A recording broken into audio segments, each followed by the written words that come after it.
Brilliance Audio. Rushed by Aurora Rose Reynolds. Performed by A.V. Page and Aaron Shedlock. Cybil. I enter Stone's bar and head toward the back, scanning the space for Jade and trying to ignore the stares and whispers, even as my cheeks warm with humiliation. When I see her wave from across the room, the tension in my shoulders loosens slightly, and I quicken my steps. "Are you okay?"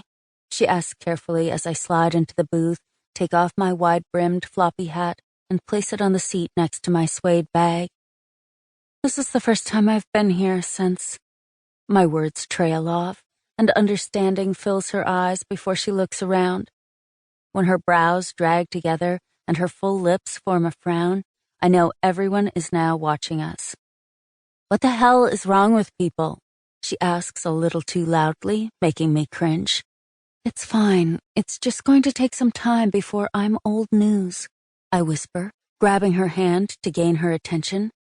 "It's ridiculous that your broken engagement is the only thing people have to talk about," she grumbles, and I press my lips together. She's not wrong, but then again, I've lived in this town my entire life. When my mom passed away, the people here looked out for me.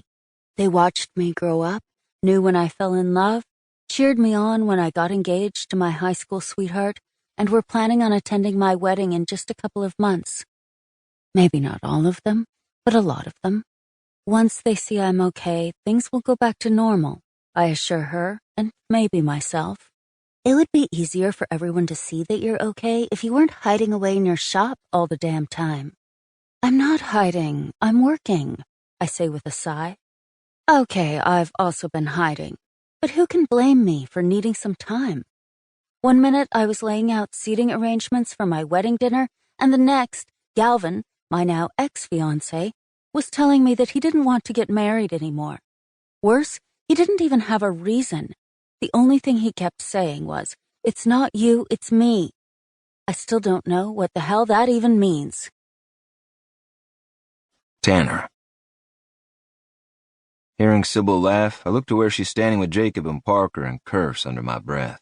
When I met her at the bar yesterday, I was stunned stupid by her beauty and wit, and caught off guard by the instant attraction that bounced between us. Or I hoped it was mutual. I didn't know I had just gone over her profile for the trip, which is something I do with every client because it gives me a chance to get to know them before I take them out on a retreat. I had no idea I would be spending the next week with her. I didn't think she could look more gorgeous than she did yesterday. But today, when she got out of her SUV dressed in hiking boots, slouchy socks, leggings, a white tee with a flannel tied around her waist, making her curves even more pronounced, I knew I was in trouble.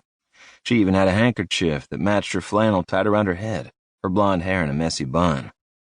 Blake saw my reaction too, judging by his constant cursing and the talk he gave me about fraternizing with clients when she went inside the lodge. A reminder I didn't need. I would never jeopardize my relationship with Blake or Maverick, the only family I've ever really had. That said, there's never been a woman to snag my attention the way Cybil has. So when this week is over, if this intense heat between us is still there, all bets are off. I just hope I can use this time to get to know her and keep my hands and my mouth to myself for the next 6 days and 12 hours. Everyone has their lunch, and Blake will be at the campsite around 5 with dinner. Maverick says as I sling my pack onto my back. "Are you good?" "Yep." He smirks, glancing over at Cybil. "Don't you start with me, too." I mutter and he laughs. Blake and Mav couldn't be more different.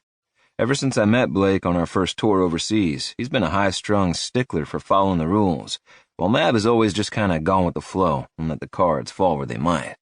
That's why the three of us have always worked so well together. I'm a little bit of both, depending on the circumstances. Just gonna say, good luck with that.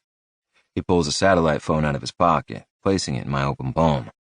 Call if you run into trouble. Will do. I lift my chin, then head over to the group.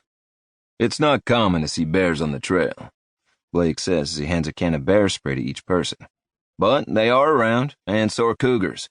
Like we went over this morning, it's important for you to be aware of your surroundings and to watch out for your partner. Now, please do not use the bear spray unless there's a bear. He gives Lauren a look, and she quickly closes the safety latch. Enjoy your hike, and I'll see you all tonight at the campsite for dinner. He walks past me, palming my shoulder. They're all yours.